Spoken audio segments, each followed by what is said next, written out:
child at the brookside. Thou wilt love her dearly, repeated Esther. Esther Brand, as she and the minister sat watching little Pearl, tossed to now think her beautiful, and see with what natural skill she has made those simple flowers adorn her. Had she gathered pearls and diamonds and rubies in the wood, they could not have become her better. She is a splendid child, but I know whose brow she has. Dost thou know, Esther, said Arthur Dimmesdale with an unquiet smile, that this dear child, tripping about always at thy side, hath caused me many an alarm. Methought, O Esther, what a thought is that, and how terrible to dread it, that my own features were partly repeated in her face, and so strikingly that the world might see them. But she is mostly thine. No, no, not mostly, answered the mother with a tender smile. A little longer, and thou needest not be afraid to trace whose child she is. But how strangely beautiful she looks with those wildflowers in her hair. It's as if one of the fairies whom we left in our dear old England had decked her out to meet us. It was with a feeling which neither of them had ever before experienced that they sat and watched Pearl's slow advance. In her was visible the tie that united them. She had been offered to the world these 7 years past as the living hieroglyphic in which was revealed the secret they so darkly sought to hide, all written in this symbol, all plainly manifest. Had there been a prophet or magician skilled to read the character of flame, and Pearl was the oneness of their being, be the foregone evil what it might, now could they doubt, how could they doubt that their earthly lives and future destinies were conjoined? When they beheld at once the material union and the spiritual idea in whom they met and were to dwell immortally together, thoughts like these, and perhaps other thoughts which they did not acknowledge or define, threw an awe about the child as she came onward. Let her see nothing strange, no passion or eagerness in thy way of accosting her, whispered Esther. Our Pearl is a fitful and fantastic little elf sometimes, especially she is seldom tolerant of emotion when she does not fully comprehend the why and wherefore. But the child hath strong affections. She loves me and will love thee. Thou canst not think, said the minister, glancing aside at Esther Brand, how my heart dreads this interview and yearns for it. But in truth, as I already told thee, children are not readily won to be familiar with me. They will not climb my knee or prattle in my ear, nor answer to my smile, but stand apart and eye me strangely. Even little babes, when I take them in my arms, weep bitterly. Yet Pearl twice in her little lifetime hath been kind to me. The first time thou knowest well. The last was when thou ledst her with thee to the house of yonder stern old governor, and thou didst plead so bravely in her behalf and mine, answered the mother. I remember it, and so shall little Pearl.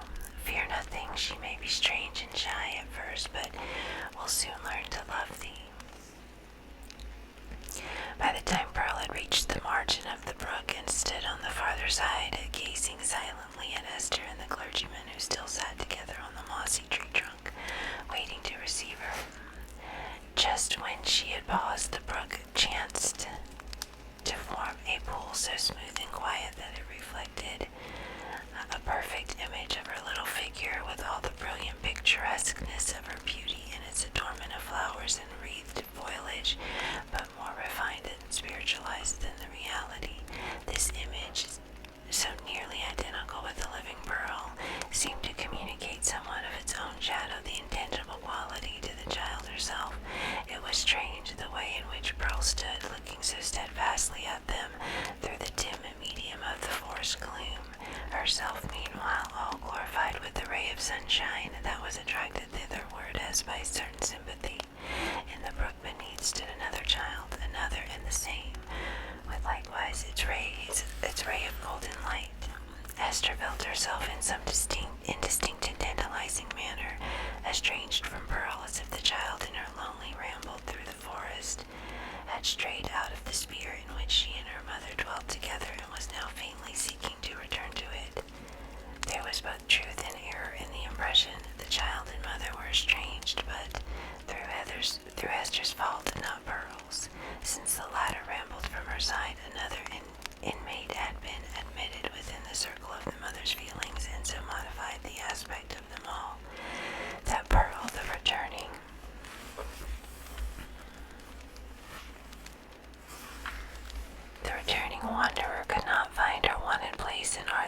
where she was. I have a strange fancy, observed the sensitive minister, that this brook is the boundary between two worlds, and that thou canst never meet thy pearl again. Or is she an elfish spirit who, as the legends of our childhood taught us, is forbidden to cross a running stream? Pray hasten her, for this delay has already imparted a tremor to my nerves. Come, dearest child, said Esther, encouragingly, and stretching out with her arms, both her arms. How slow thou art! When hast thou been so sluggish before now? Here is a friend of mine who must be thy friend also. Thou wilt have twice as much love henceforward as thy mother alone could give thee. Leap across the brook and come to us. Thou canst leap like a young deer. Pearl, without responding in any manner to these honey-sweet expressions, remained on the other side of the brook. Now she fixed her bright, wild eyes on her mother, now on the minister, and now included them both in the same glance, as if to detect and explain to herself the relation which they bore to one another.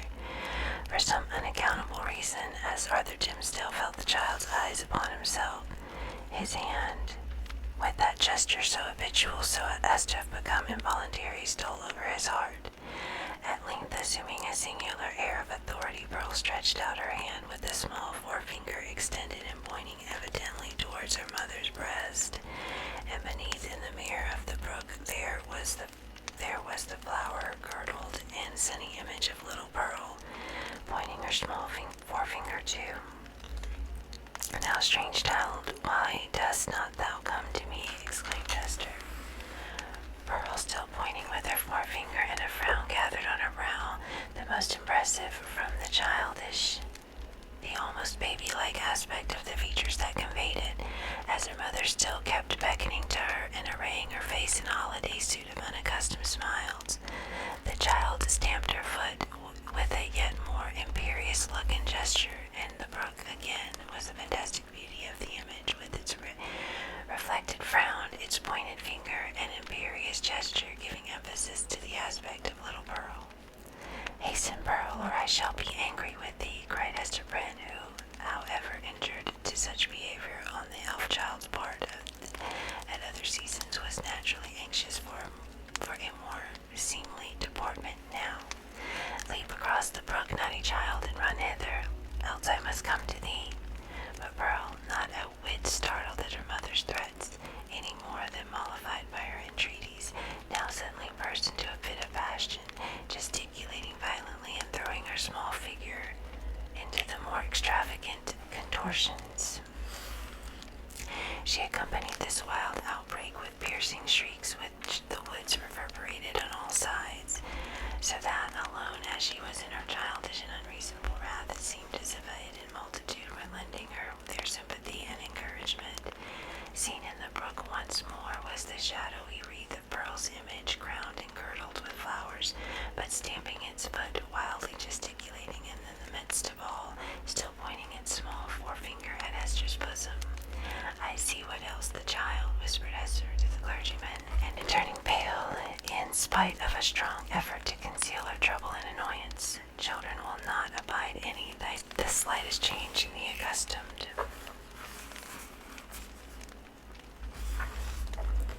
aspect of things that are daily before their eyes. Pearl misses something which she has always seen me wear. I pray you, answered the minister, if thou hast any means of pacifying the child, do it forthwith, save it were the cankered wrath of an old witch like Mistress Hibbins, added he, attempting to smile. I know nothing that I would not sooner encounter than this passion in a child. In Pearl's young beauty, in the wrinkled witch, it has a preternatural effect. Pacify her if thou lovest me. Esther turned again towards Pearl with a crimson blush upon her cheek, a conscious glance aside at the clergyman, and then a heavy sigh, while even before she had time to speak, the blush yielded to a deadly pallor. Pearl, said she sadly, look down at thy feet, there before thee on the other side of the brook. The child turned her eyes to the point indicated, and lay there the Scarlet Letter, so close upon the margin of the stream that the gold embroidery was reflecting in it. Bring it hither, said Esther. Come thou and take it up, answered Pearl. Was ever such a child, observed Esther, aside to the minister. Oh, I have much to tell thee about her, but in very truth she is right as regards this hateful token. I must bear its torture yet a little longer, only a few days longer, until we shall have left this region and look back hither to a land which we have dreamed of. The forest cannot hide it, the mid-ocean, I'll take it from my hand and swallow it up forever. With these words she advanced to the margin of the brook and took up the scarlet letter and fastened it again to her bosom. Hopefully, but a moment ago, as Esther had spoken of drowning it in the deep sea, there was a sense of inevitable doom upon her as she thus received back this deadly symbol from the hand of fate. She had flung it into infinite space. She had drawn an hour's free breath, and here again was the scarlet misery glittering on the old spot. So it ever is, whether thus typified or no, that an evil deed invests itself with the character of doom. Esther next gathered up the heavy tresses of her hair and combined them beneath her gown, as if there were a withering spell in the sad letter. Her beauty, the warmth and richness of her womanhood, departed like fading sunshine, and a gray shadow seemed to fall across her. When the dreary change was wrought, she extended her hand to Pearl. Dost thou know thy mother now, child? Asked she reproachfully, but with a subdued tone. Wilt thou come across the brook and own thy mother, now that she has her shame upon her, now that she is sad? Yes, now I will, answered the child, bounding across the brook and clasping Esther in her arms. Now thou art my mother indeed, and I am thy little Pearl. In a mood of tenderness that was not usual with her, she drew down her mother's head and kissed her brow and both her cheeks. But then, by a kind of necessity that always impelled this child to alloy whatever comfort she might chance to give with a throb of anguish, Pearl put up her mouth and kissed the scarlet letter too.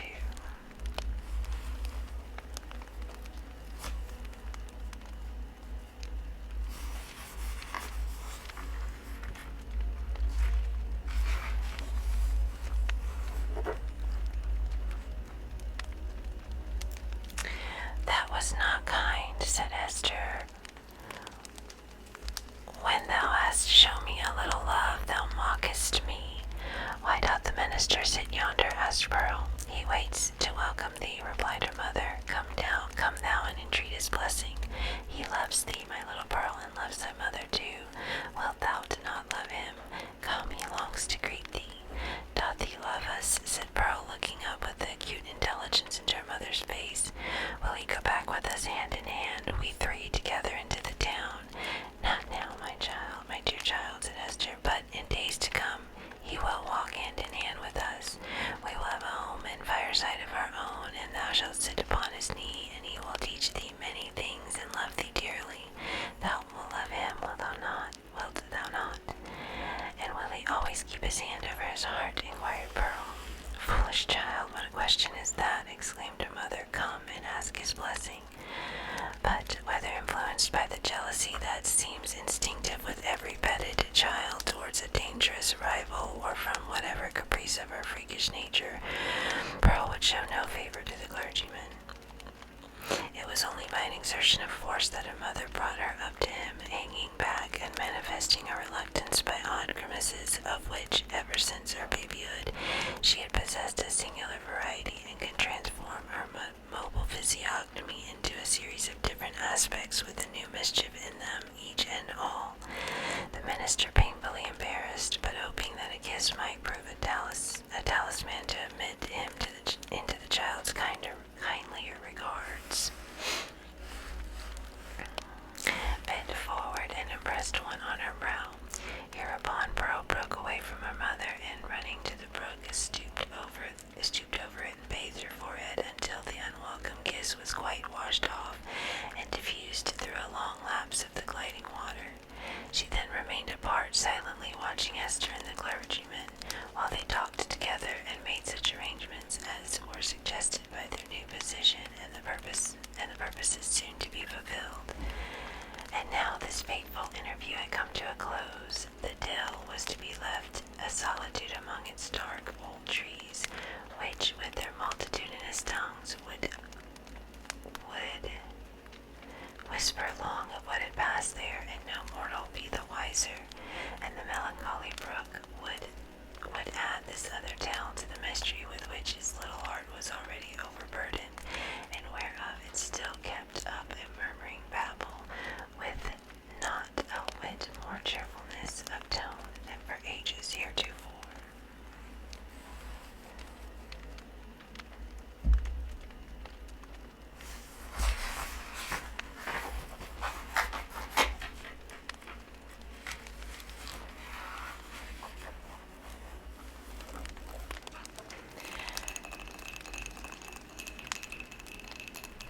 Chapter 20. The Minister in a Maze. As the minister departed in advance of Esther Bryn and little girl, he threw a backward glance, half expecting that he should discover only some faintly traced features or outline of the mother and the child, slowly fading into the twilight of the woods. So great a vicissitudinous life could not at once be received as real. Still standing, but there was Esther, clad in her robe, still standing beside the tree trunk which some blast had overthrown a long antiquity ago, and which time had ever since been covering with moss, so that these two faded ones, with earth's heaviest burden on them, might there sit down together about a single hour's rest and solace. And there was Pearl, too, lightly dancing from the margin of the brook, now that the intrusive third person was gone, and taking her old place by her mother's side, so the minister had not fallen asleep and dreamed.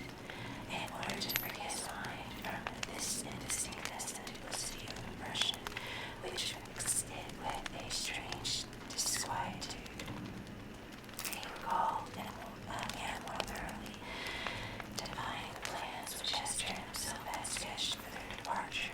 It had been determined between them that the old world with its crowds and cities offered them a more eligible shelter and concealment than the wilds of New England or all America with its alternatives of the native wigwam or the few settlements of Europeans scattered thinly along the scabbard.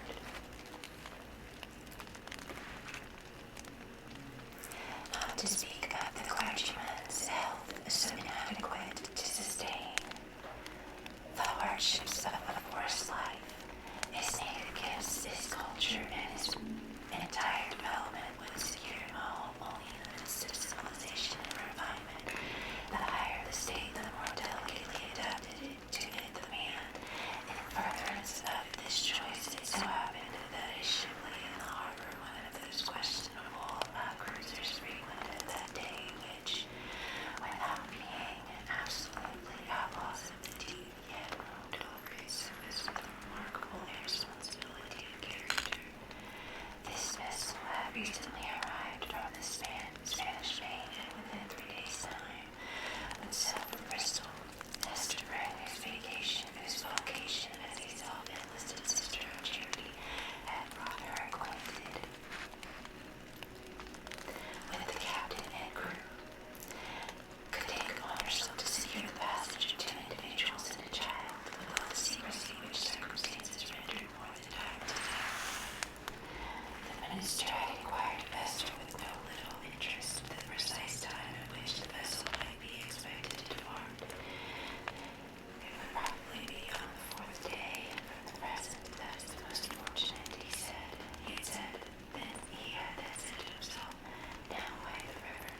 impression struck him most remarkably as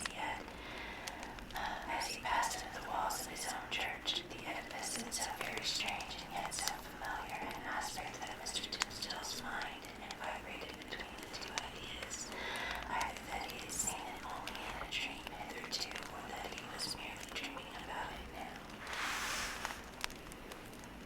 The phenomenon and the various shapes which it assumed indicated no external change, but so sudden and important a change in the spectator of the familiar scene that the intervening space of a single day had operated on his consciousness like the lapse of years. The minister's own will and Hester's will, and the fate that grew between them, had wrought this transformation.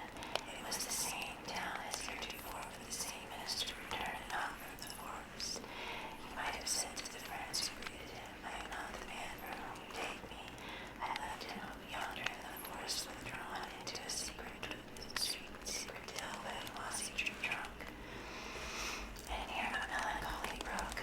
Go seek your minister, and see if his emaciated figure, his thin cheek, his white, heavy, pain-wrinkled brow be not flung down there like a cast-off garment. His friends, no doubt, would still have insisted.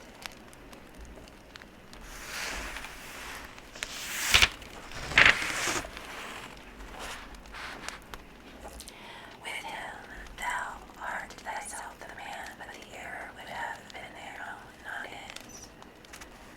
Before Mr. Dimmesdale reached home, his inner man gave him other evidences of a revolution in the sphere of thought and feeling. In truth, nothing short of a total change of dynasty and moral code in that interior kingdom was adequate to account for the impulses now communicated to the unfortunate and startled minister. In truth, nothing short of a total change of dynasty and moral code in that interior kingdom was adequate to account for the impulses now communicated to the unfortunate and startled minister.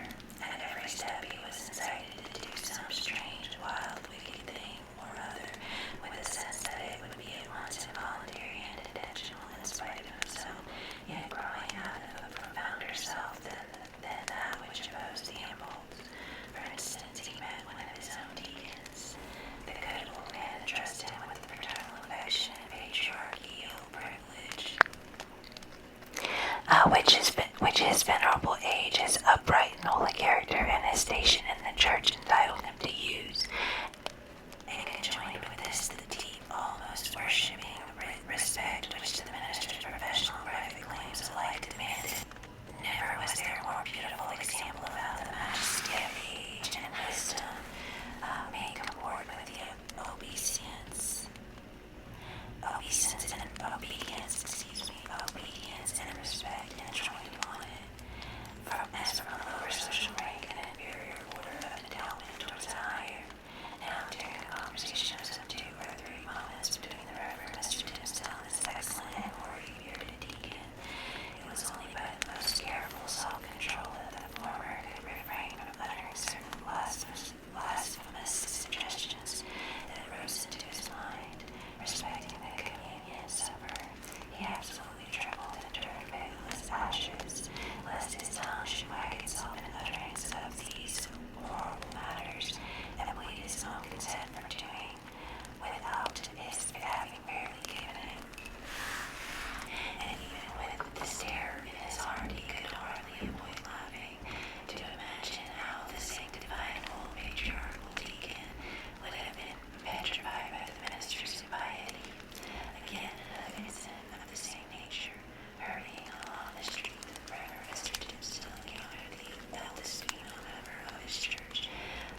Mistress Hibbins, old Mistress Hibbins, the reputed witch lady, is said to have been passing by.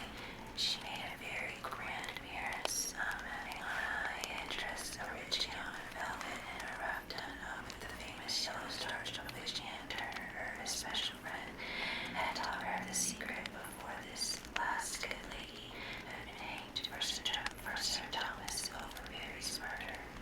Whether the witch had read the minister's thoughts or no, she came to a full stop, looked shrewdly into his face, and smiled craftily, and,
letter, said he, that you use when we're skilled tonight.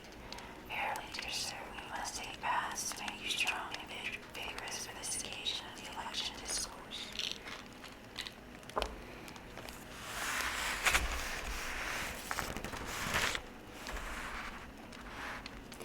The people look for great things from you, apprehending that another year may come about and find their master gone. Yea, to another world, replied the minister with pious resignation. Heaven grant to be a better one, for in good sooth I hardly think to tarry with my walk through the flitting seasons of another year. But touching your medicine, kind sir, in my present frame of body, I need it not. I joy to hear it. I joy to hear it, answered the physician. It may be that my remedies, so long administered in vain, begin now to take to effect. Happy man where I am well deserving of New England's gratitude could I achieve this cure. I thank you from my heart, most watchful friends, said the Reverend Mr. Timstill with a solemn smile. I thank you and can but requite your good deeds with my prayers. A good man's prayers are golden recompense, replied Master Chillingworth as he took his leave. Yea, they are the current gold coin of the New Jerusalem, with the king's own mint mark upon them. Left alone, the minister summoned a servant of the house and requested food, which, being sent before him, he ate with ravenous appetite. Then, flinging the already written pages of the election sermon into the fire, he forthwith began another, which he wrote with such an impulsive flow of thought and emotion that he fancied himself inspired, and only wondered that heaven should see fit to transmit the grand and solemn music of its oracles through so foul an organ pipe as he. However, leaving that mystery to solve itself or go unsolved forever, he drove his task onward with earnest haste and ecstasy. Thus the night went away as if it were a winged steed, and he careering on it. Morning came, and peeped blushing through the curtains, and at last sunrise threw a golden beam into the study, and laid it right across the minister's with dazzled eyes. There he was, with the pen still between his fingers, and a vast, immeasurable tract of written space between him. Behind him.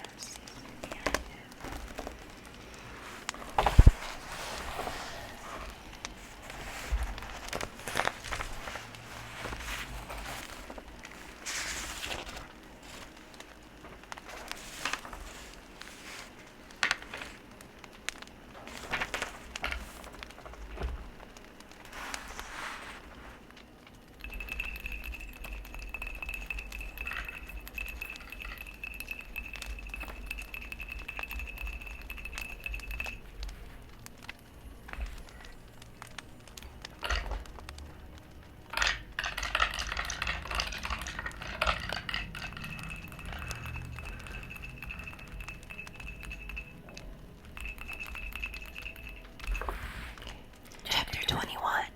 The New England Holiday.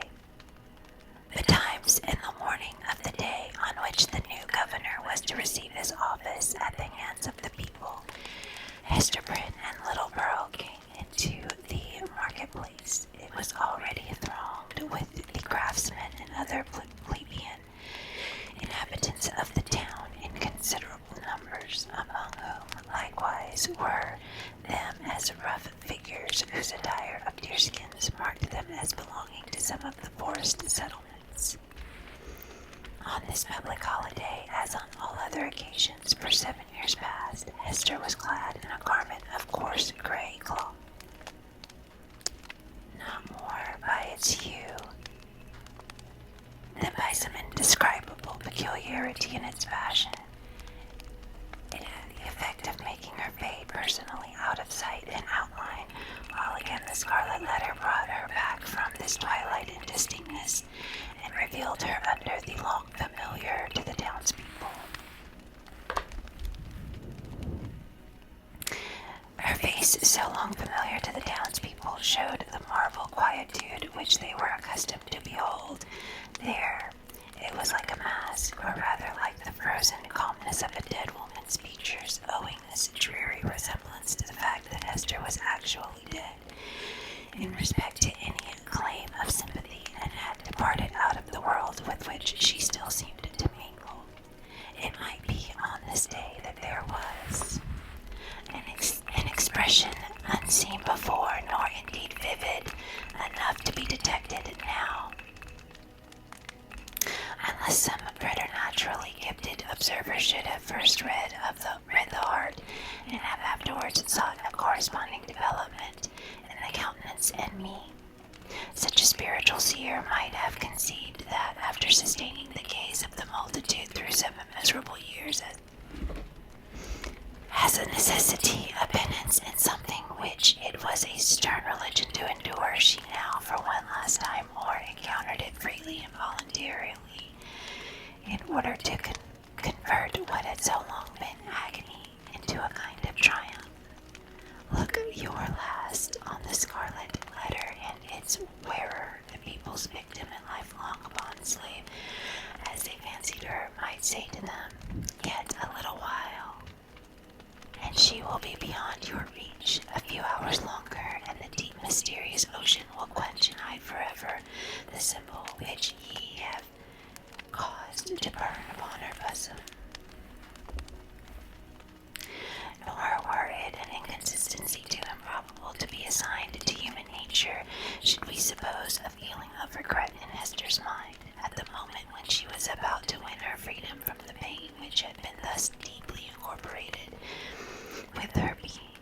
Might there not be an irresistible desire to quaff a last long, breathless draught of the cup of wormwood and aloes with which nearly all her years of womanhood had been perpetually flavored?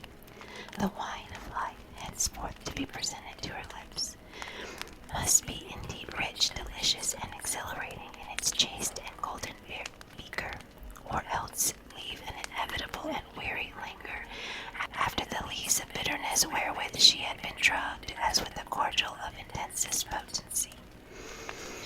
Pearl was decked out with airy gaiety. It would have been impossible to guess that this bright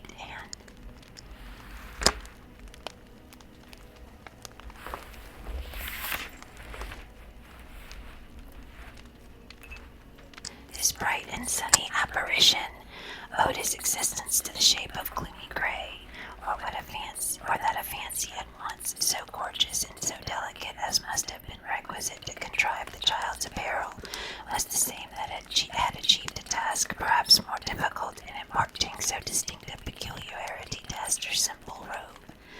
The dress, so proper was it to little Pearl, seemed an influence or inevitable development and outward manifestation of her character, no more to be separated from her than the many-hued brilliancy from a butterfly's wing, or the painted glory from the leaf of a bright flower. As with these, so with the child, her garb was all one idea with her nature. On this eventful day, moreover, there was a certain singular inquietude and excitement in her mood, resembling nothing so much as the shimmer of a diamond that sparkles and flashes with the varied throbbings of the breast on which it is displayed.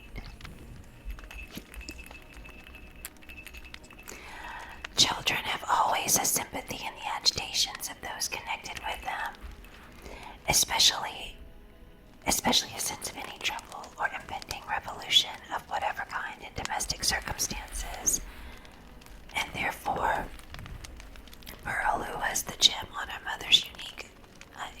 mother's unquiet bosom, betrayed by the very dance of her spirits the emotions which none could detect in the marble passiveness of Esther's brow. This effervescence made her life flit with a bird-like movement rather than walk by her mother's side. She broke continually into shouts of a wild, inarticulate, and sometimes piercing music.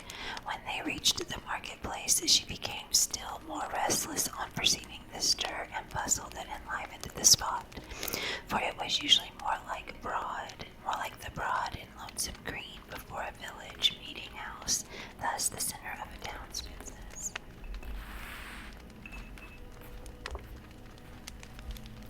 "Why, what is this, mother?" cried she. "Wherefore have all the people left their work today? Is it a play day for the whole world? See, there is the blacksmith, He has washed his sooty face and put on his Sabbath day clothes and looks as if he would gladly be merry, if any kind body would only teach him how.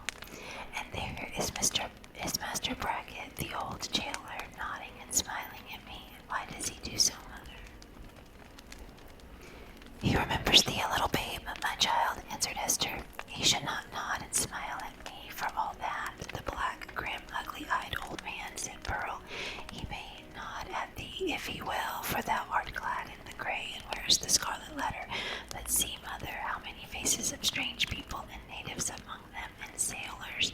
What have they all come to do here in the marketplace?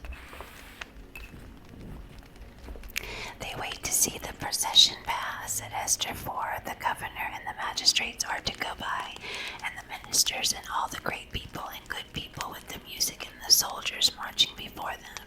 And will the minister be there? Asked Pearl, and will he hold out both his hands to me as when thou ledst me to him from the brookside? He will be there, child, answered her mother, but he will not greet thee today, nor must thou greet him. What a strange, sad man is he, said the child, as if speaking partly to herself. In the dark night time he calls us to him, and holds thy hand in mine, as when we stood with him on the scaffold yonder, and in the deep forest where only the trees can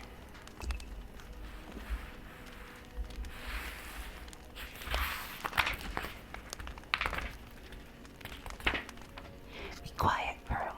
Thou understandest that not these things, said her mother. Think not now of the minister, but look about thee and see how cheery is everybody's face today. The children have come from their schools, and the grown people from their workshops and their fields, on purpose to be happy. For today a new man is beginning to rule over them, and so, as has been the custom of mankind ever since a nation was first gathered, they make merry and rejoice as if a good and golden year were at length to pass over the poor old world.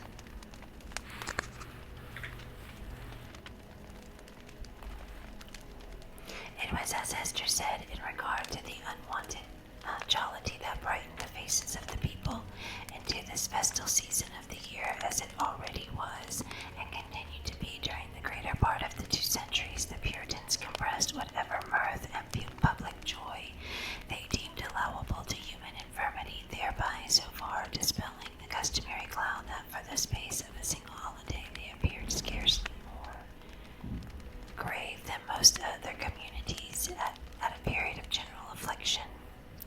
But we perhaps exaggerate the gray or sable things which undoubtedly characterized the mood and manners of the age. The persons now in the marketplace of Boston had not been born to an inheritance of Puritanic gloom. They were native Englishmen whose fathers had lived in the sunny richness of the Elizabethan epoch, a time when the life of England, viewed as one great mass, would appear to have been as stately, magnificent, and joyous as the world has ever witnessed. Had they followed their hereditary taste, the New England settlers would have illustrated all events of public importance by bonfires, banquets, pageantries, and processions. Nor would it have been impracticable in the observance of majestic ceremonies to combine mirthful recreation with solemnity, and give, as it were, a grotesque and brilliant embroidery to the great robe of a state, which a nation at such festivals puts on. There was some shadow of an attempt of this kind in the mode of celebrating that day, on which the political year of the colony commenced, the dim reflection of a remembered splendor, a colorless and manifold deluded repetition of what they had veiled in proud old London. We will not say at a royal coronation, but at a Lord Mayor's show might be traced in the customs which our forefathers instituted with reference to the annual installation of magistrates. The fathers and founders of the Commonwealth, the statesman, the priest, and the soldier, deemed it a duty then to assume the outward state and majesty which, in accordance with antique style, was looked upon as the proper garb of public or social eminence. All came forth to move in procession before the people's eyes, and thus impart unneeded dignity to the simple framework of a government so newly constructed. Then, too, the people were countenanced, if not encouraged, in relaxing the severe and close application to their various modes of rugged industry, which at all other times seemed of the same piece and material with their religion. Here it is true, were none of the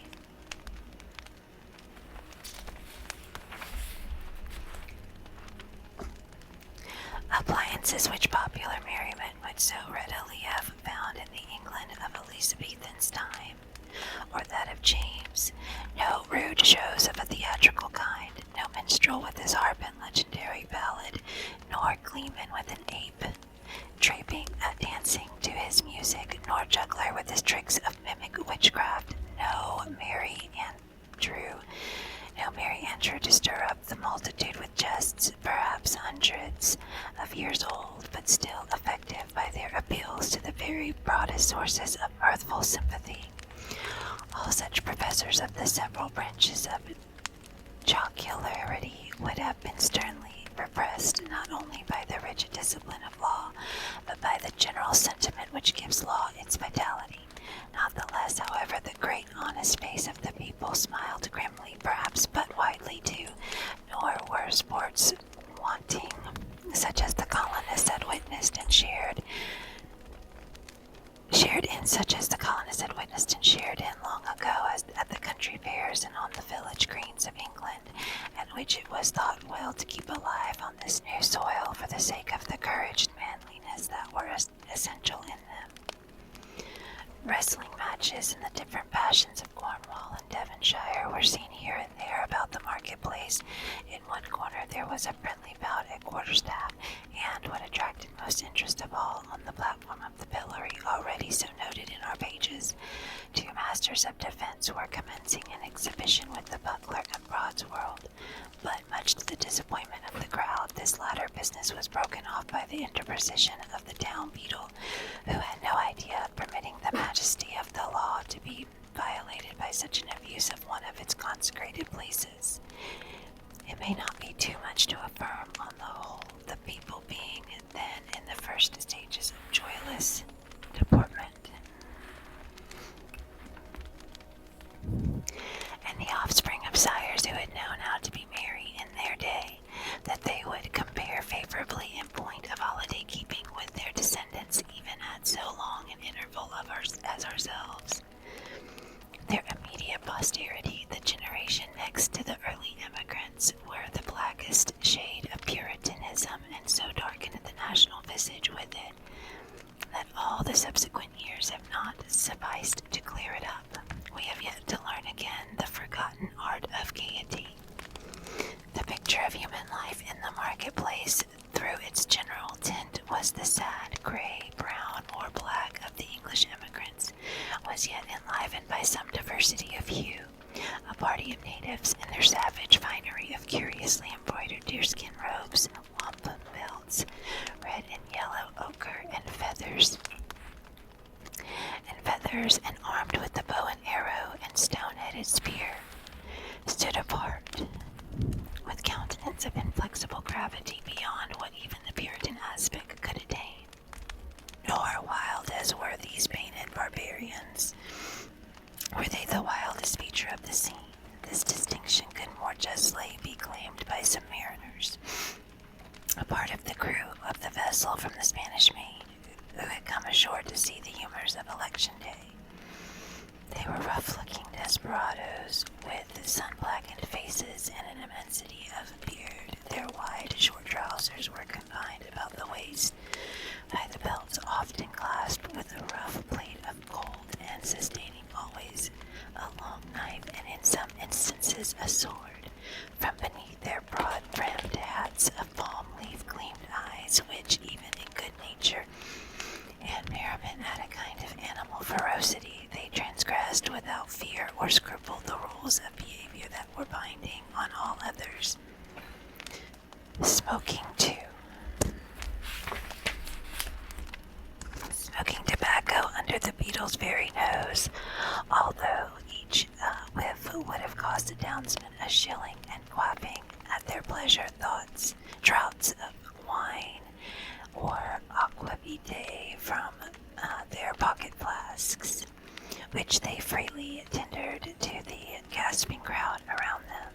It remarkably characterized the incomplete morality of the age, rigid as we call it, that a license was allowed the seafaring class, not merely for their freaks on shore, but for far more desperate needs on their proper element. The sailor of that day would go near to be arraigned as a pirate in our own. There could be little doubt, for instance, that this very ship's crew, though no unfavorable specimens of the nautical brotherhood, had been guilty, as we should phrase it, of depredations on the Spanish commerce, such as would have periled all their necks in a modern court of justice. But the sea in these old times heaved, swelled, and foamed very much at its own will, or subject only to the tempestuous wind, with hardly any attempts at regulation by human law. The buccaneer on the wave might relinquish his calling and become at once, if he chose, a man of probity and piety on hand, nor even in the full career of his reckless life was he regarded as a personage with whom it was disreputable to traffic or casually associate. Thus the Puritan elders in their black cloaks, starched bands, and steeple-crowned hats smiled unbenignantly at the glamour and rude deportment of these jolly seafaring men, and it excited neither surprise nor animadversion when so reputable a citizen as Roger Chillingworth, the physician, was seen to enter the marketplace in close and familiar talk with the commander on the questionable vessel. The latter was by far the most showy and gallant figure, so far as apparel went, anywhere to be seen among the multitude. He wore a profusion of ribbons on his garment and gold lace on his hat, which was also encircled by a gold chain and surmounted with a feather. There was a sword at his side and a sword cut in his forehead, which, by the arrangement of his hair, he seemed anxious rather to display than to hide.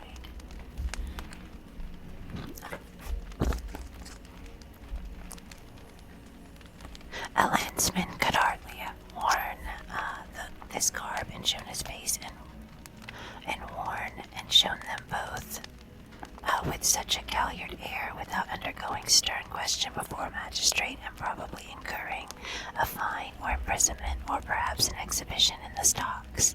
As regarded the shipmaster, however, all was looked upon as pertaining to the character as to a fish his glistening scales. After parting from the physician, the commander of the Bristol ship strolled idly through the marketplace until, happening to approach the spot where Esther Prynne was standing, he appeared to recognize and did not hesitate to address her. As was usually the case wherever Esther stood, a small vacant area, a sort of magic circle, had formed itself about her, into which, though the people were elbowing one another at a little distance, none ventured or felt disposed to intrude. It was a forcible type of the moral solitude in which the Scarlet Letter enveloped its hated wearer, partly by her own reserve, and partly by the instinctive, though no longer so unkindly, withdrawal of her fellow creatures. Now, if never before, it answered a good purpose by enabling Esther and the seamen to speak together without risk of being overheard. And so changed was Esther Prynne's repute before the public that the matron in town, most eminent for rigid morality, could not have held such intercourse with less result of scandal than herself.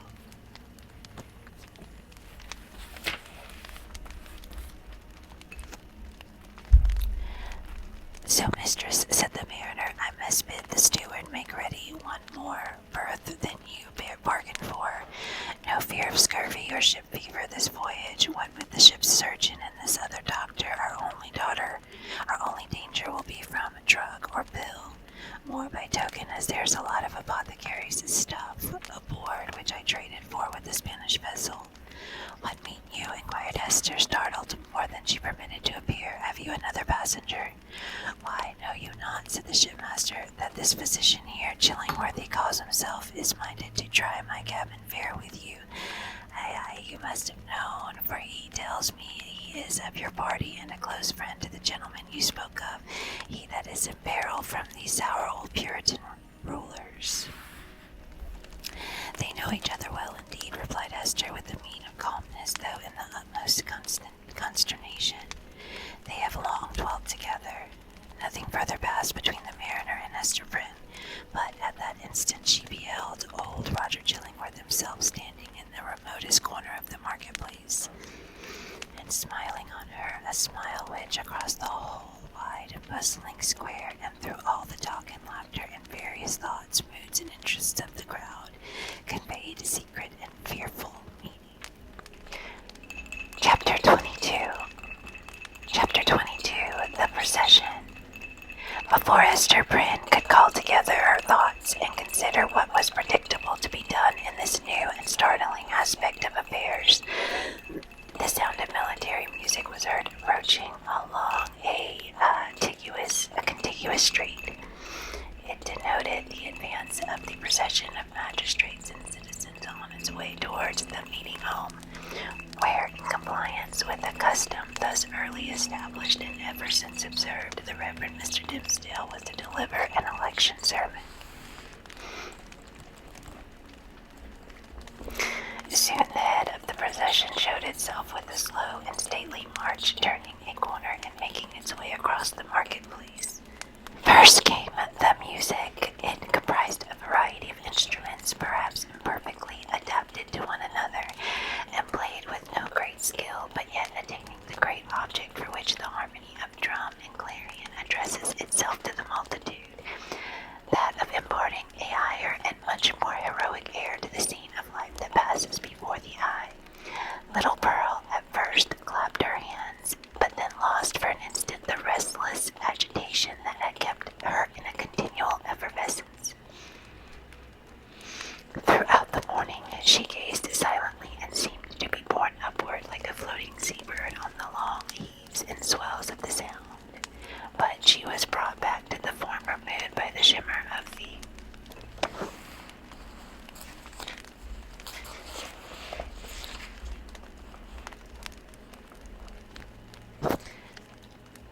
sunshine on the weapons and bright armor of the military company which followed after the music and formed the honorary escort of the procession. This body of soldiery, which still sustains a corporate existence and marches down from past ages with an ancient and honorable fame, was composed of no mercenary materials. Its ranks were filled with gentlemen who felt the stirrings of martial impulse, and sought to establish a kind of college of arms, where, as in an association of Knights Templars, they might learn the science, and so far as peaceful exercise would teach them the practices of war. The high estimation then placed upon the military character might be seen in the lofty port of each individual member of the company. Some of them, indeed, by their services in the Low Countries and on other fields of warfare, had fairly won their title to assume the name and pomp of soldiership. The entire array, moreover, clad in burnished steel and with plumage nodding over their bright morions, had a brilliancy of effect which no modern display can aspire to equal. And yet the men of civil eminence who came immediately behind the military escort were better worth a thoughtful observer's eye. Even in outward demeanor they showed a stamp of majesty that made the warrior's haughty stride look vulgar, if not absurd. It was an age when what we call talent had far less consideration than now, but the massive materials which produced stability and dignity of character a great deal more. The people possessed by hereditary right the quality of reverence which in their descendants, if it survived at all, exists in smaller proportion and with a vastly diminished force in the selection and estimate of public men. The change may be for good or ill, and is partly perhaps for both. In that old day, the English said a shores, having left the king, nobles, and all degrees of awful rank behind. While still the faculty and necessity of reverence were strong in him, bestowed it on the white hair and venerable brow of age, on long-tried integrity, on solid wisdom and sad-colored experience, on endowments of that grade and weighty order which gives the idea of permanence and comes under the general definition of respectability. These primitive statesmen, therefore, Bradstreet, Endicott, Dudley, Bellingham, and their compeers who were elevated to power by the early choice of the people, seem to be ponderous in sobriety. Seem to have been not often brilliant, but distinguished by a ponderous sobriety rather than activity of intellect. They had fortitude and self-reliance, and in time stayed like a line of cliffs against a tempestuous tide. The traits of character here indicated were well represented in the squared cast of countenance and large physical development of the new colonial magistrates. So far as the demeanor of natural authority was concerned, the mother country need not have been ashamed to see these foremost men of an actual democracy adopted into the House of Peers, or made the Privy Council of the sovereign. Next in order to the magistrates came the young and eminently distinguished divine, from whose lips the religious discord of the anniversary was expected. His was the profession at that era in which intellectual ability displayed itself far more than in political life, for leaving a higher motive out of the question. It offered inducements powerful enough in the almost worshipping respect of the community to win the most aspiring ambition into its services. Even political power, as in the case of Increase Mather, was within the grasp of a successful priest. It was the observation of those who beheld him now that never since Mr. Dimmesdale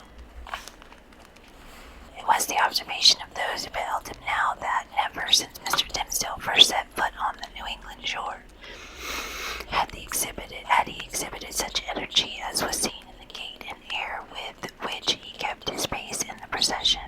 There was no feebleness of step as at other times. His frame was not bent, nor did his hand rest ominously upon his heart.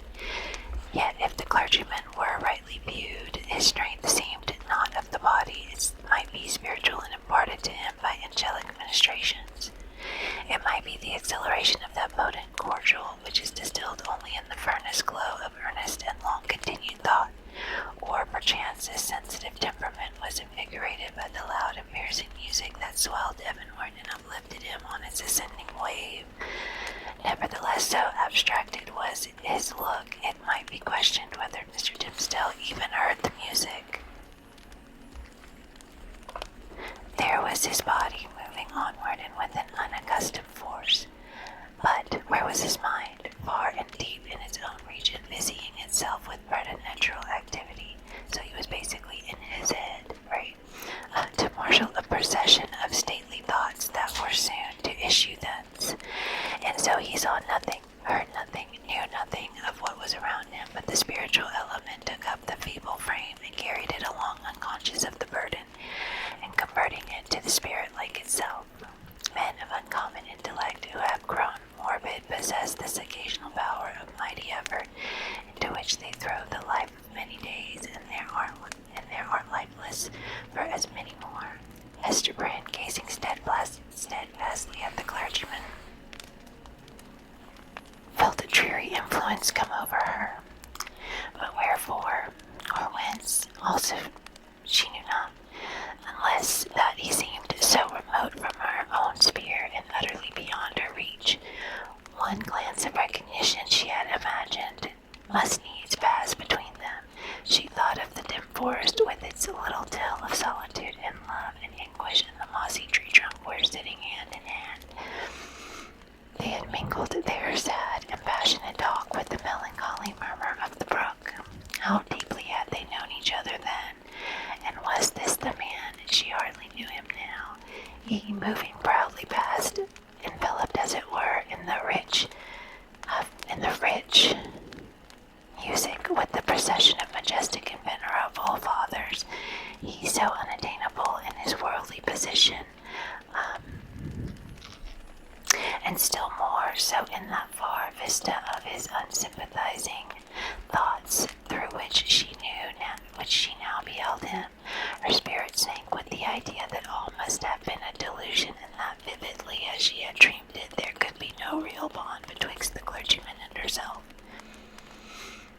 Thus much of a woman was there in Esther that she could scarcely forgive him, least of all now when the heavy footstep of their approaching fate might be heard nearer, nearer, nearer, for being able so completely to withdraw himself from their mutual world, while she groped darkly and stretched forth her cold hands and found him not.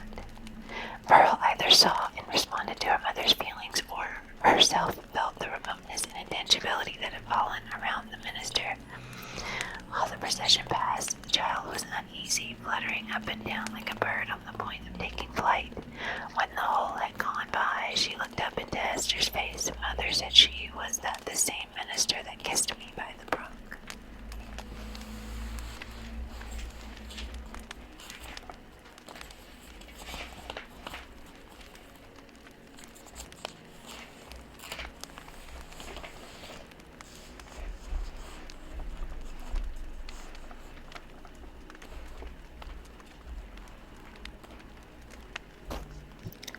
Hold thy peace, dear little Pearl, whispered her mother. We must not always talk in the marketplace of what happens to us in the forest.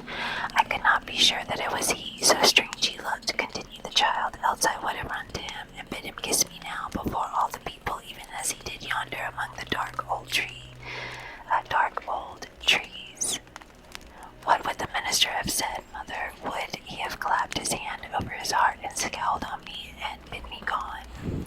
What should he say, Pearl? Answered Esther, save that it was no time to kiss, and that kisses are not to be given in the marketplace.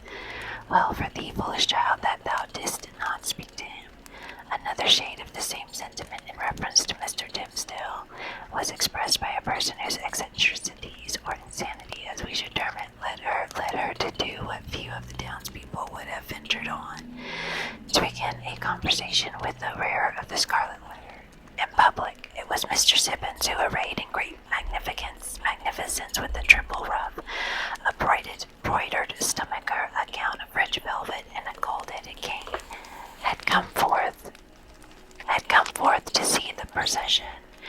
As this ancient lady had the renown which subsequently caused her no less a price than her life, of being a principal actor in all the works of necromancy that were continually going forward, the crowd gave way before her and seemed to fear the touch of her garment as if she carried the plague among its gorgeous folds.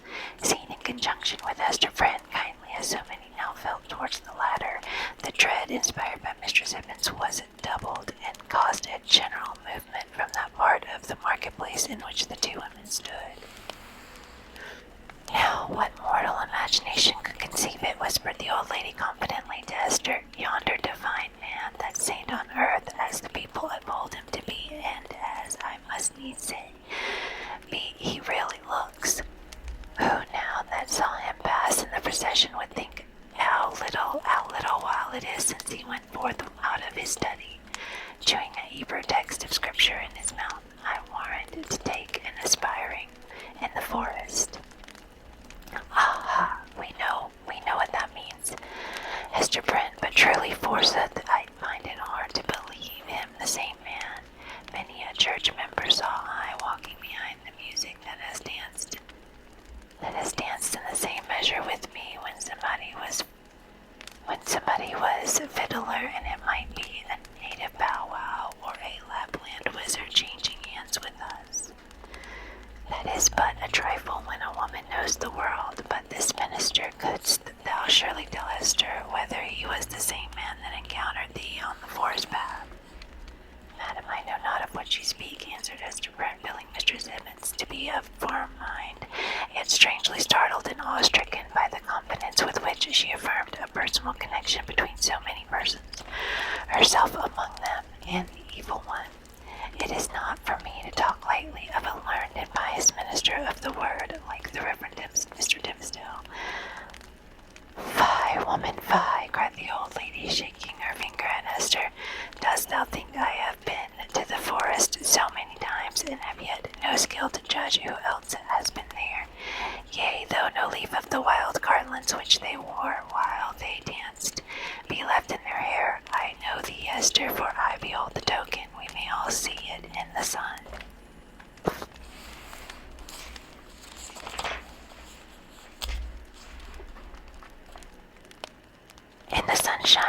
glows like a red flag, like a red flame in the dark. Thou wearest it openly, so there need be no question about that. But this minister, let me tell thee in thine ear, when the black man sees one of his own servants signed and sealed, so shy of owning to the bond as is the Reverend Mr. Dimsdale, he hath the way of ordering matters so that the mark shall be disclosed in open daylight to the eyes of all the world. What is it that the minister seeks to hide with his hand always over his heart? Ah, Mr. Friend. What is it, good Mistress Ibbins? Eagerly asked little Pearl. Hast thou seen it? No matter, darling, responded Mistress Ibbins, making Pearl a profound reverence. Thou myself will see it, one time or another. They say, child, thou art of the lineage of the Prince of the Air. Wilt thou ride with me some fine night to see thy father? Then thou shalt know wherefore the minister keeps his hand over his heart. Laughing so shrilly that all the marketplace could hear her, the weird old gentlewoman took her departure. By this time the preliminary prayer had been offered in the meeting house, and the assents of the Reverend Mr. Dimsdale were commencing his discourse. An irresistible feeling kept Esther near the spot. As the sacred edifice was too much thronged to admit another auditor, she took up her position close beside the scaffold of the pillory. It was in sufficient proximity to bring the whole sermon to her ears in the shape of an indistinct but varied murmur and flow of the minister's very peculiar voice. This vocal organ was in itself a rich endowment, insomuch that a listener, comprehending nothing of the language in which the preacher spoke, might still have been swayed to and fro by the mere tone and cadence. Like all other music, it breathed passion and pathos and emotions high or tender in a tongue native to the human heart, wherever educated. Muffled as the sound was by its passage through the church walls, Esther Prynne listened with such intentness and sympathized so intimately that the sermon had throughout a meaning for her entirely apart from the distinguishable words. These, perhaps, if more distinctly heard, might have been only a grosser medium and have clogged the spiritual sense. Now she caught the low undertone as of the wind sinking down to repose itself, then ascended with it as it rose through progressive gradations of sweetness and power, until its volume seemed to envelop her with an atmosphere of awe and solemn grandeur, and yet ever in it an essential character of plaintiveness, a loud or low expression of anguish, the whisper or the shriek, as it might be conceived, of suffering humanity that touched the sensibility in every bosom. At times this deep strain of pathos was all that could be heard, and scarcely heard, sighing amid a desolate silence. But even when the minister's voice grew high and commanding, when it gushed irrepressibly upward, and when it assumed its utmost breadth and power, so overfilling the church as to burst its way through the solid walls and diffuse itself in the open air, still, if the auditor listened intently, and for the purpose, he could detect the same cry of pain. What was it? The complaint of a human heart, sorrow-laden, perchance guilty, telling its secret, whether of guilt or sorrow, to the great heart of mankind.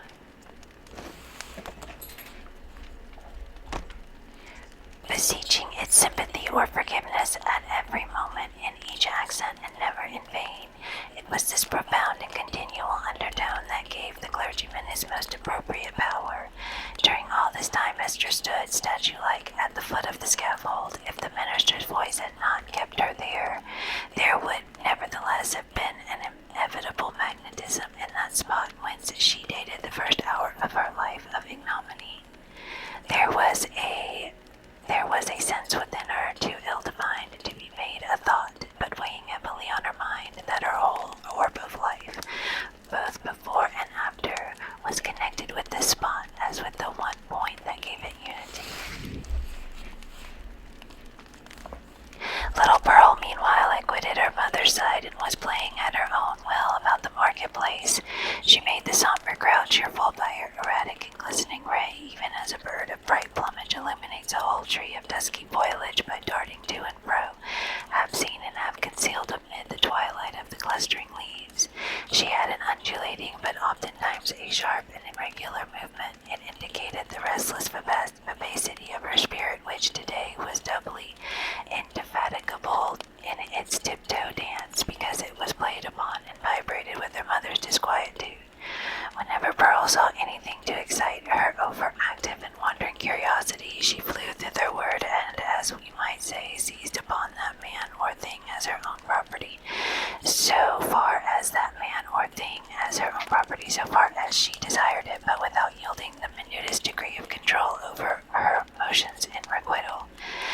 Puritans looked on, and if they smiled, were nonetheless inclined to pronounce the child a demon offspring from the indescribable charm of beauty and eccentricity that shone through her little figure and sparkled with its activity.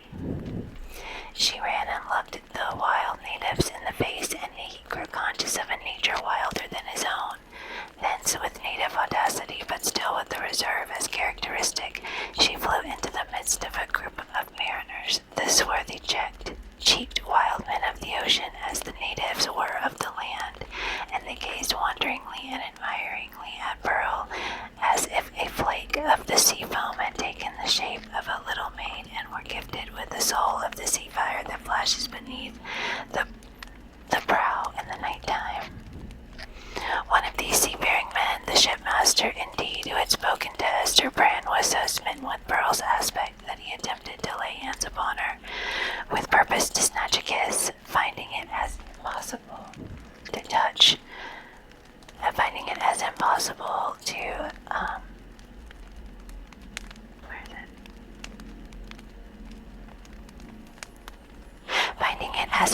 to touch her as to catch a hummingbird in the air. He took from his hat the gold chain that was twisted about it and threw it to the child. Pearl immediately twined it around her neck and waist with such happy skill that once seen there, it became a part of her, and it was difficult to imagine her without it. Thy mother is yonder woman with the scarlet letter, said the seaman. Wilt thou carry her a message from me? If the message pleases me, I will, answered Pearl. Then tell her, rejoined he, that I spake again with the black, a-visaged, hump-soldiered old doctor, and he engages to bring his friend, the gentleman she wots of, aboard with him. So let thy mother take no thought save for herself and thee. Wilt thou tell her this, thou witch baby? Mistress Evans says my father is the prince of the air, cried Pearl with a naughty smile. If thou callest me that ill name, I shall tell him of thee, and he will chase thy ship with a tempest. Pursuing a zigzag course across the marketplace, the child returned to her mother and communicated what the mariner had said. Hester Strong, calm, steadfastly enduring spirit, almost sank at last on beholding this dark and grim countenance of an inevitable doom, which at the moment when a passage seemed to open for the minister and herself out of their labyrinth of misery showed itself with an unrelenting smile right in the midst of their path. With her mind harassed by the terrible perplexity in which the shipmaster's intelligence involved her, she was also subjected to another trial. There were many people present from the country round about who had often heard of the Scarlet Letter, and to whom it had been made terrific by 100 false or exaggerated rumors, but who had never beheld it with their own bodily eyes. These, after exhausting other modes of amusement, now thronged about Hester Prynne with a rude and boorish intrusiveness. Unscrupulous as it was, however, it could not bring them nearer than a circuit of several yards. At that distance they accordingly stood, fixed there by the centrifugal force of the repugnance which the mystic symbol inspired.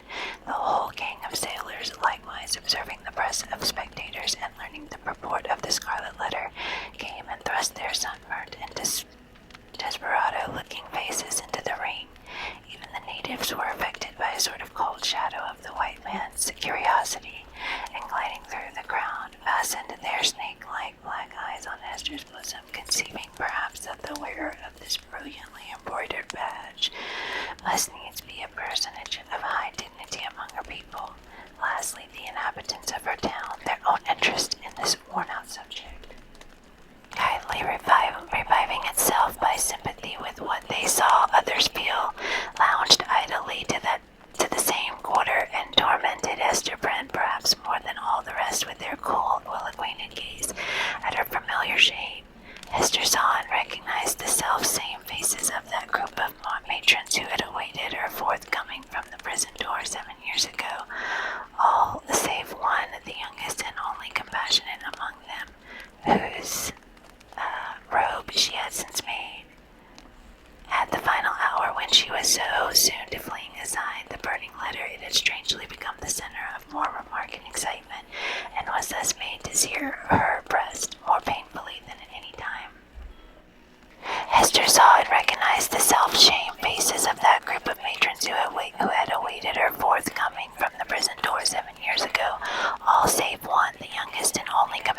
among them whose burial robe she had since made at the final hour when she was so soon to fling aside the burning letter. It had strangely become the center of more remark and excitement, and was thus made to sear her breast more painfully than any time since the first day she put it on, while Esther stood in that magic circle of ignominy where the cunning cruelty of her sentence seemed to have fixed her forever. The admirable preacher was looking down from the sacred pulpit upon an audience whose very inmost spirits had yielded to his control. The sainted minister in the church, the woman of the Scarlet Letter in the marketplace. What imagination would have been irreverent enough to surmise that the same scorching stigma was on them both?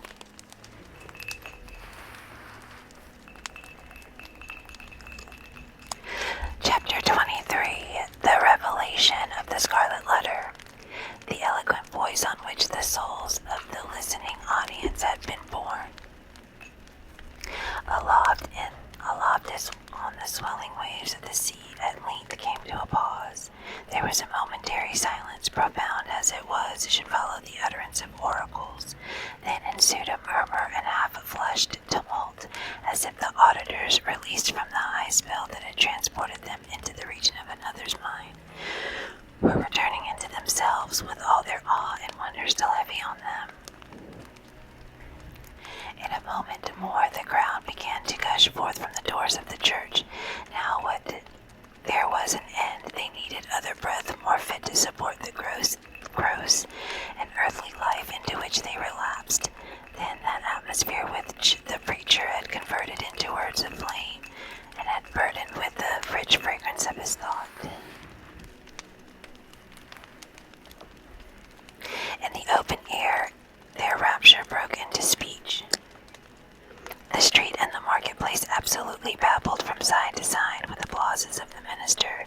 His ears could not rest until they had told one another of what each knew better than he could tell or hear. According to their united testimony, never had man spoken in so wise, so high, and so holy a spirit as he that spake this day, nor had inspiration ever breathed through mortal lips more evidently than it did through his. Its influence could be seen, as it were, descending upon him, and possessing him, and continually lifting him out of the written discourse that lay before him, and filling him with ideas that must have been as marvelous to himself as to his audience. His deity in the communities of mankind, with a special reference to the New England which they were here planting in the wilderness, and as he drew towards the close, a spirit of prophecy had come upon him, constraining him to its purpose as mightily as the old prophets of Israel were constrained, only with this difference, that whereas the Jewish seers had denounced judgments and ruin on their country, it was his mission to foretell a high and glorious destiny for the newly gathered people of the Lord. But throughout it all, and through the whole discourse, there had been a certain deep, sad undertone of pathos, which could not be interpreted otherwise than as the natural regret of one soon to pass away. Yes, their minister whom they so loved, and whom so loved them all, that he could not depart heavenward without a sigh, had the foreboding of untimely death upon him, and would soon leave them in their tears. This idea of his transitory stay on earth gave the last emphasis to the effect which the preacher had produced. It was as if an angel in his passage to the skies had shaken his bright wings over the people for an instant, at once a shadow and a splendor, and had shed down a shower of golden truths upon them. Thus there come to the Reverend Mr. Dimmesdale, as to most men in their various spheres, though seldom recognized until they see it far behind them, an epic of life more brilliant and full of triumph than any previous one, or than any which could.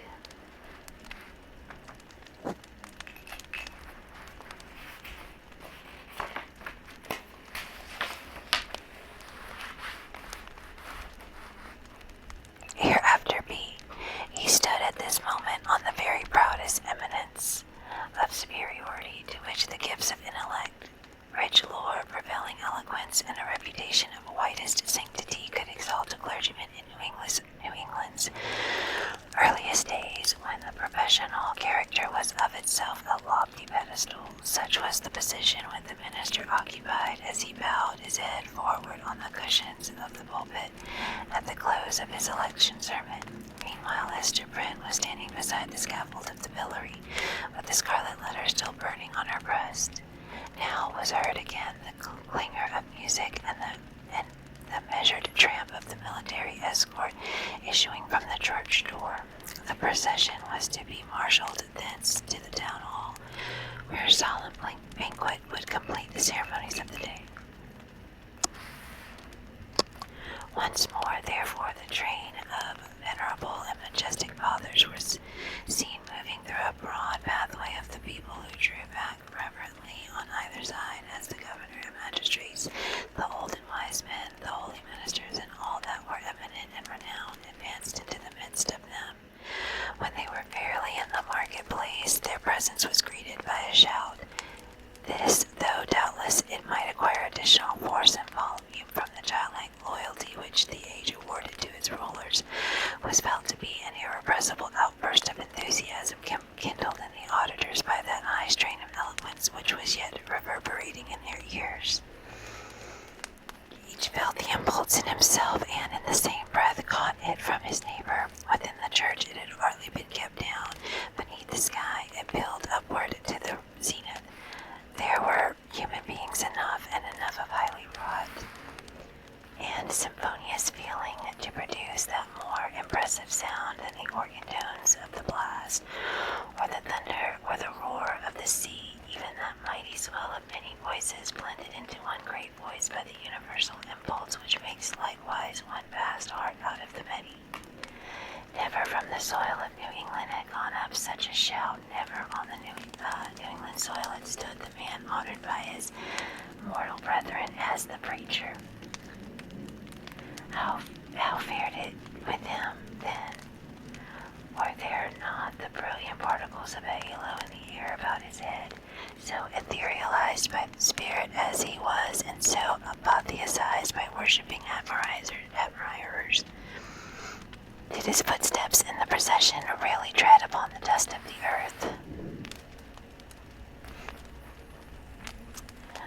As the ranks of military men and civil fathers moved onward, all eyes were turned towards the point where the minister were seen to approach among them.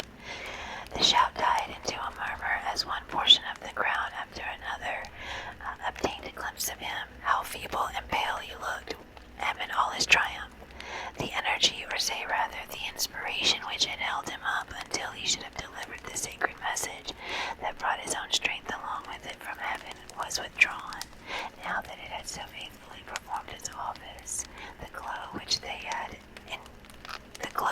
had just before beheld burning on his cheek was extinguished like a flame that sinks down hopelessly among the late decaying embers. It seemed hardly the face of a man alive, and with such a death-like hue, it was hardly a man with life in him that tottered on his path so nervelessly, yet tottered and did not fall. One of his clerical brethren, it was the venerable John Wilson, observing the state in which Mr. Dimmesdale was left by the retiring wave of intellect,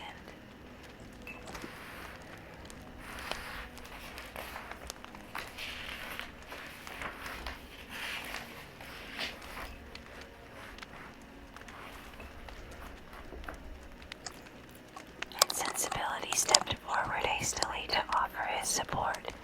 The minister tremulously but decidedly repelled the old man's arm. He still walked onward, if that movement could be so described, which rather resembled the wavering effort of an infant with its mother's arms in view, outstretched to tempt him forward. And now, most imperceptible as were the latter steps of his progress, he had come opposite the well-remembered and weather-darkened scaffold, where, long since, with all that dreary lapse of time between, Esther Prynne had encountered the world's ignominious stare. There stood Esther, holding little Pearl by the hand, and there was the scarlet letter on her breast. The minister here made a pause, although the music still played the stately and rejoicing march to which the procession moved. It summoned him onward to the festival, but here he made a pause.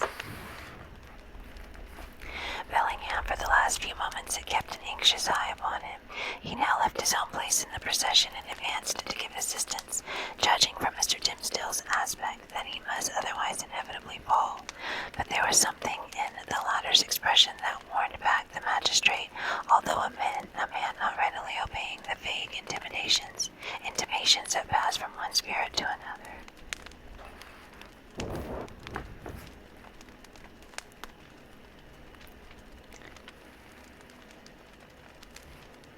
The crowd, meanwhile, looked on with awe and wonder. This earthly faintness was, in their view, only another phase of the minister's celestial strength, nor would it have seemed a miracle too high to be wrought for one so holy. And he ascended before the eyes, waxing dimmer and brighter and fading at last into the light of heaven. He turned towards the scaffold and stretched forth his arms. Esther, said he, come hither. Come, my little pearl. It was a ghastly look with which he regarded them, but there was something at once tender and strangely triumphant in it. The child, with the bird-like motion which was one of her characteristics, flew to him and clasped her arms around his knees. Esther Prynne, slowly as if impelled by inevitable fate, and against her strongest will, likewise drew near, but paused before she reached him. At this instant old Roger Chillingworth thrust himself through the crowd, or perhaps so dark, disturbed, and evil was his look, he rose up out of some nether region, to snatch back his victim from what he sought to do. Be that as it might, the old man rushed forward and caught the minister by the arm.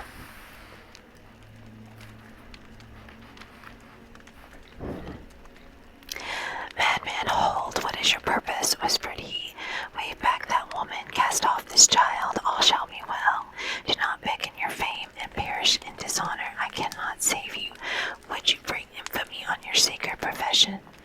Ah, tempter, methinks thou art too late, answered the minister, encountering his eye fearfully but firmly. Thy power is not what it was. With God's help I shall escape thee now. He again extended his hand to the woman of the Scarlet Letter.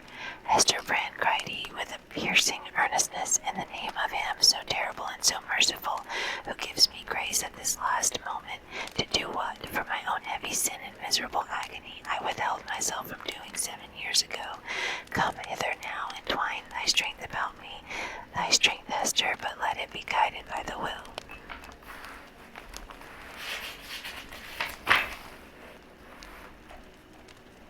Which God hath granted me. This wretched and wronged old man is opposing it with all his might. With all his own might and the fiend's. Come, Esther, support me up yonder scaffold. The crowd was in a tumult. The men of rank and dignity who stood more immediately around the clergyman were so taken by surprise and so perplexed as to the purport of what they saw, unable to receive the explanation which most readily presented itself, or to imagine any other, that they remained silent and inactive spectators of the judgment which Providence seemed about to work. They beheld the minister leaning on Esther's shoulder and, supported by her arm around him, approach the scaffold and ascend his steps, which still the little hand of the sin-born child was clasped in his. Old Roger Chillingworth followed as one intimately connected with the drama of guilt and sorrow, in which they had all been actors, and well entitled, therefore, to be present at its closing scene. Hast thou sought the whole earth over? Said he, looking darkly at the clergyman. There was no one, no place, no so secret, no high place, nor lowly place where thou couldst have escaped to me, save on this very scaffold. Thanks be to him who hath led me hither, answered the minister. Yet he trembled and turned to Esther with an expression of doubt and anxiety in his eyes, not the less evidently betrayed that there was a feeble smile upon his lips. Is not this better, murmured he, than what we dreamed of in the forest? I know not, she hurriedly replied. Better, yea, so we may both die, and little Pearl die with us. For thee and Pearl be it as God shall order, said the minister, and God is merciful. Let me now do the will which he hath made plain before my sight. For Esther, I am a dying man, so let me make haste to take my shame upon me. Partly supported by Esther Prynne, and holding one hand of little Pearl's, the Reverend Mr. Dimmesdale turned to the dignified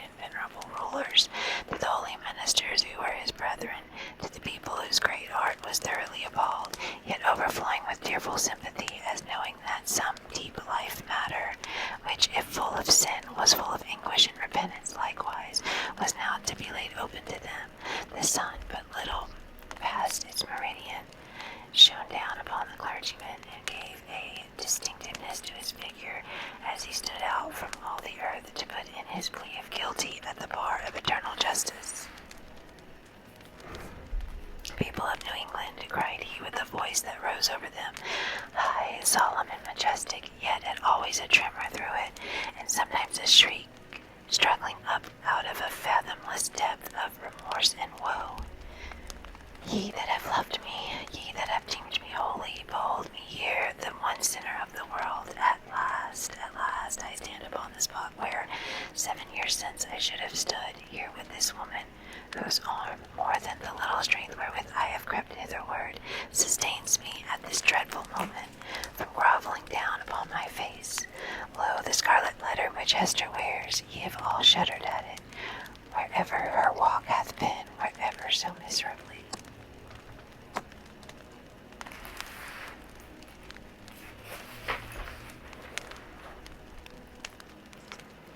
Burdened, she may have hoped to find repose. It hath cast a lurid gleam of awe and horrible repugnance up round about her. But there stood one in the midst of you, at whose brand of sin and infamy ye have not shuddered. It seemed at this point as if the minister must leave the remainder of his secret undisclosed, but he fought back the bodily weakness and still more the faintness of heart that was striving for the mastery with him. He threw off all assistance and stepped passionately forward a pace before the woman and the child. It was on him, he continued with a kind of fierceness, so determined was he to speak out the whole. God's eye beheld it. The angels were forever pointing at it. The devil knew it well, and fretted it continually with the touch of his burning finger. But he hid it cunningly from men, and walked among you with the mien of a spirit mournful, because so pure in a simple world, and sad because he missed his heavenly kindred. Now at the death hour he stands up before you. He bids you look again at Esther's scarlet letter. He tells you that with all its mysterious horror, it is but the shadow of what he hears on his own breast, and that even this, his own red stigma, is no more than the type of what is seared in his inmost heart. Stand and hear that question God's judgment on a sinner. Behold, behold a dreadful witness of it. With a convulsive motion, he tore away with a ministerial band from before his breast. It was revealed, but it were irreverent to describe the revelation. For an instant, the gaze of the horror-stricken multitude was concentered on the ghastly miracle, while the minister stood with a flush of triumph in his face, as one who in the crisis of acutest pain had won a victory. Then down he sank upon the scaffold. Hester partly raised him and supported his head against her bosom. Old Roger Chillingworth knelt down beside him with a blank, dull countenance, out of which the life seemed to have departed. "Thou hast escaped me," he repeated more than once. "Thou hast escaped me. May God forgive thee," said the minister. "Thou too hast deeply sinned." He withdrew his dying eyes from the old man and fixed them on the woman and the child. "My little Pearl," said he feebly, and there was a sweet and gentle smile over his face, as of a spirit sinking into deep repose. Nay, now that the burden was removed, it seemed almost as if he would be sportive with the child. "Dear little Pearl, wilt thou kiss me now? Thou wouldst not yonder in the forest, but now thou wilt." Pearl kissed his lips. A spell was broken. The great scene of grief in which the wild infant bore a part had developed all her sympathies, and as her tears fell upon her father's cheek, they were the pledge that she would grow up amid human joy and sorrow, nor forever do battle with the world, but be a woman in it. Towards her mother, too, Pearl's errand as a messenger of anguish was all fulfilled. "Hester," said the clergyman, "farewell. Shall we not meet again?" whispered she, bending her face down close to his. "Shall we not spend our immortal life together? Surely we have ransomed one another with all this woe. Thou lookest far into eternity with those bright, dying eyes. Then tell me what thou seest."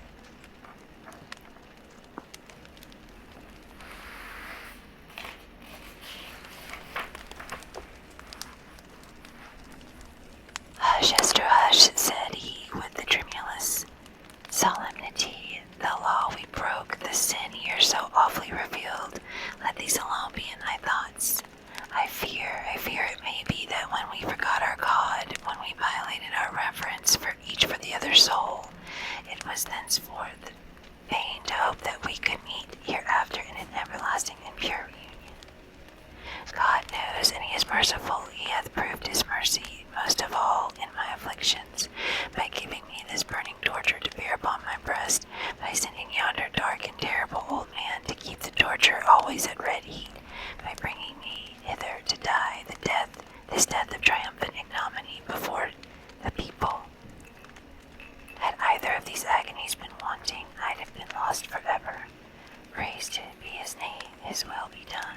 Farewell.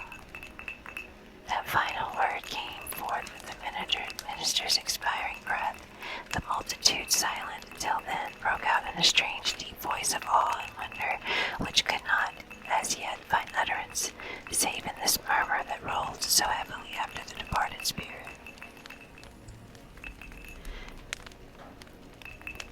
Chapter 24. Conclusion. After many days, when time sufficed for the people to arrange their thoughts in reference to the foregoing scene, there was more than one account of what had been witnessed on the scaffold. Most of the spectators testified to having seen on the breast of the unhappy minister a scarlet letter, the very semblance of that worn by Hester Prynne, imprinted in the flesh. As regarded its origin, there were various explanations, all of which must necessarily have been conjectural.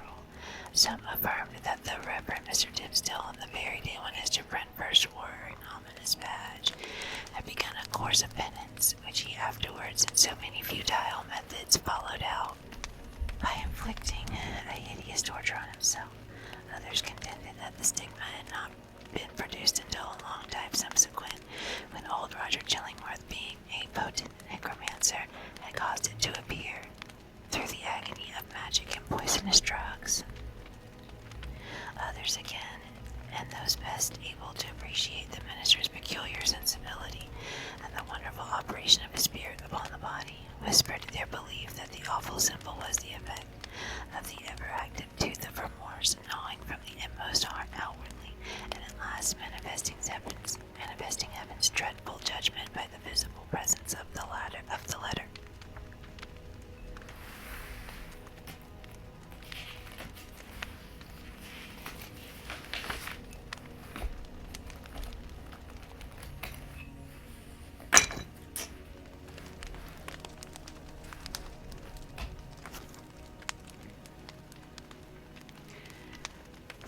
The reader may choose among these theories. We have thrown all the light we could acquire upon the portent, and would gladly, now that it has done its office, erase its deep print out of our own brain, where long meditation has fixed it in very undesirable distinctness. It is singular, nevertheless, that certain persons who were spectators of the whole scene and professed never once to have removed their eyes from the Reverend Mr. Dimmesdale denied that there was any mark whatever on his breast, more than on a newborn infant's, neither by their report at his dying words acknowledged, nor even remotely implied the slightest connection on his part with the guilt for which Hester Prynne has so long worn the Scarlet Letter.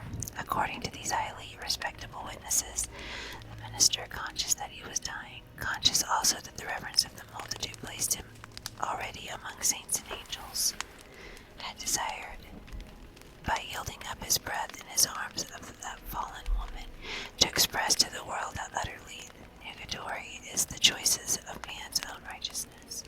After exhausting life in his efforts for mankind's spiritual good, he had made the manner of his death a parable in order to impress his admirers the mighty and mournful lesson that, in the view of the infinite purity, we are sinners all alike.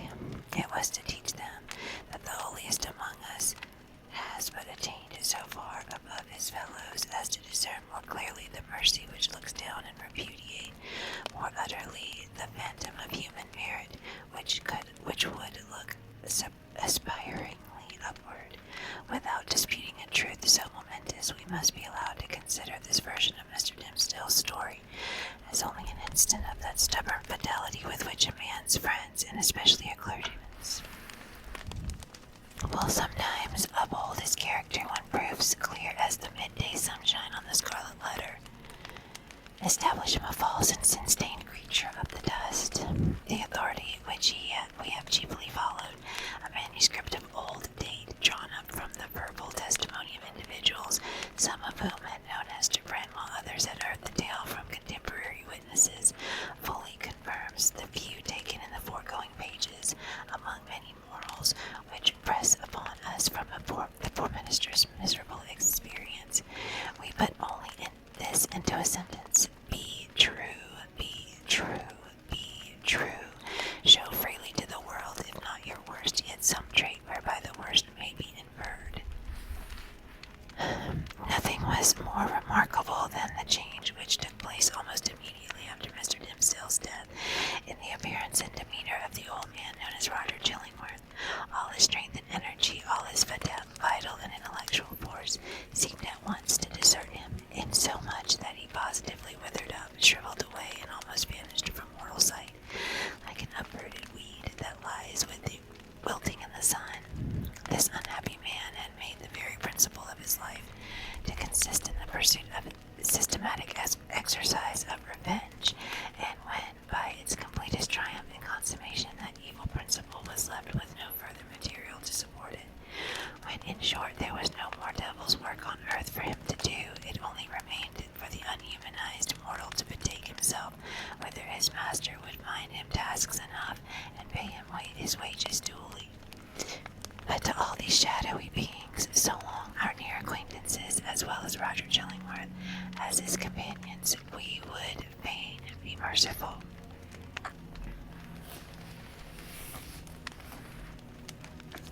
It is a curious subject of observation and inquiry, whether hatred and love be not the same thing at the bottom, each in the utmost development supposes a high degree of intimacy and heart knowledge. Each renders one individual dependent for the food of his affections and spiritual life upon another. Each leaves the passionate lover, or the no less passionate hater, forlorn and desolate by the withdrawal of his subject. Philosophically considered, therefore, the two passions seemed essentially the same, except that one happens to be seen in a celestial radiance, and the other in a dusky and lurid glow. In the spiritual world, the old physician and the minister, mutual victims as they have been, may unawares have found their earthly stock of hatred and antipathy transmuted into golden love. Leaving this discussion apart, we have a matter of business to communicate to the reader. At old Roger Chillingworth's decease, which took place within the year, and by his last will and testament, of which Governor Bellingham and the Reverend Mr. Wilson were executors, he bequeathed a very considerable amount of property, both here and in England, to the little Pearl, the daughter of Hester Prynne. So Pearl, the elf child, the demon offspring, as some people up to that epoch persisted in considering her, became the richest heiress of her day in the New World.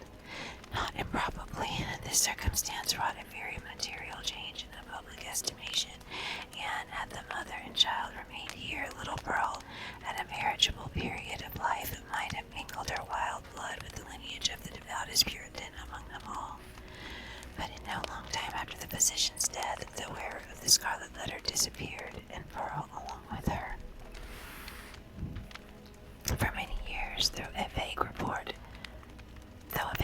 would now and then find its way across the sea, like a shapeless piece of driftwood tossed ashore, with the initials of a name upon it, yet no tidings of them unquestionably authentic were received. The story of the Scarlet Letter grew into a legend. Its spell, however, was still potent and kept the scaffold awful, where the poor minister had died, and likewise the cottage by the seashore where Hester Prynne had dwelt. Near this latter spot, one afternoon, some children were at play.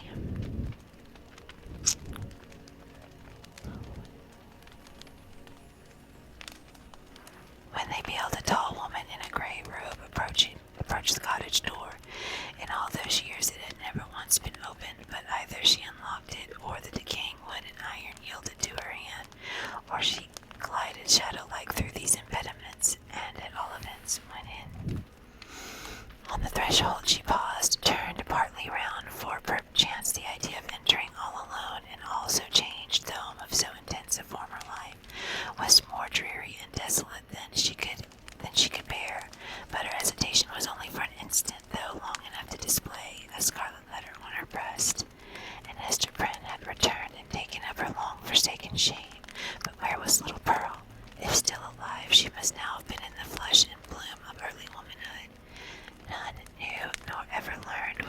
promise of perfect certainty, whether the elf child had gone thus untimely to a maiden grave, or whether her wild, rich nature had been softened and subdued and made capable of a woman's gentle happiness.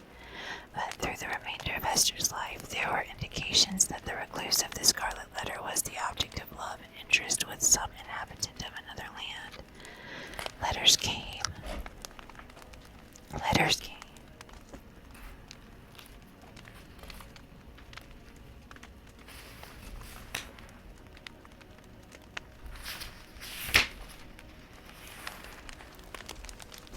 With armorial seals upon them, though of bearings unknown to English heraldry.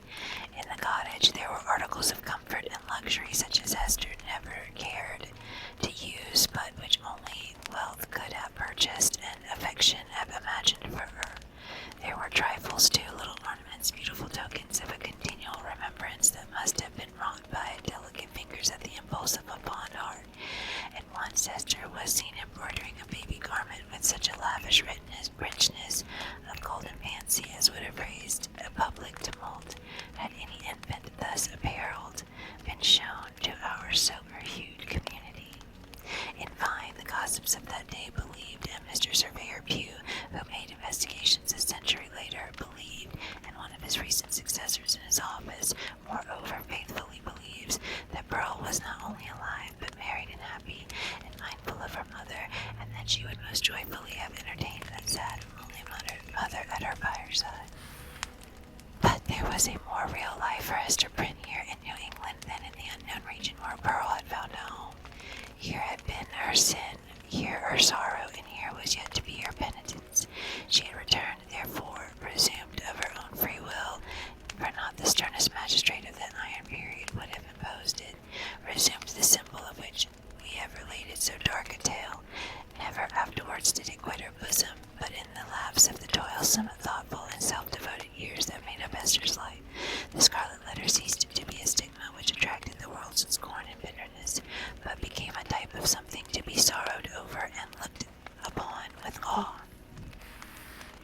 Yet with reverence too, and as Esther Prynne had no selfish ends, nor lived in any measure for her own profit and enjoyment, people brought all of their sorrows and perplexities and besought her counsel as one who had herself gone through a mighty trouble, women more especially in the continually recurring trials of wounded, wasted, wronged, misplaced, or erring in simple passion, or with the dreary burden of a heart unyielded, because unvalued and unsought, came to Esther's cottage, demanding why they were so wretched and what the remedy.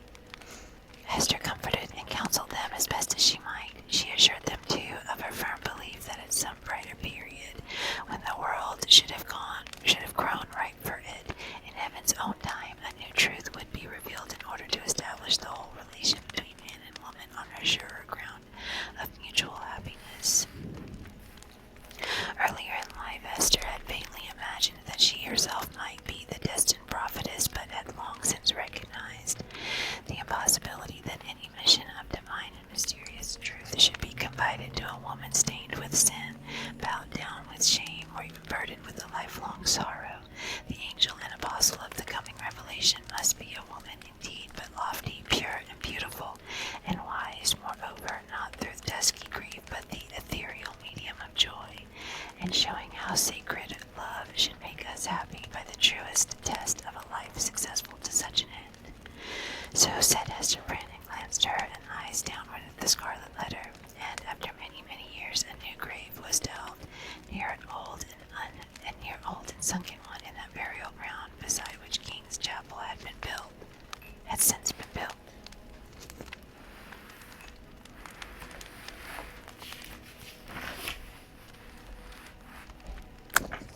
It was near that old sunken grave, with a space between, as if the dust of the two sleepers had no right to mingle. Yet one tombstone served for both. All around there were monuments carved with armorial bearings, and on this simple slab of slate, as the curious investigator may still discern and perplex himself at the purport, there appeared the semblance of an engraved escutcheon. It bore a a herald's wording of which might serve for a motto, and brief description So somber is it, and relieved only by one ever-glowing point of light, gloomier than the shadow. On a field sable, the letter A calls. Alright, awesome. Well, that was the Scarlet Letter. I hope you enjoyed this video and got some ASMR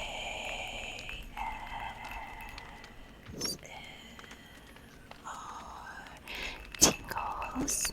And I hope that you have a great rest of your day or night or whatever it is, wherever you are. And I will see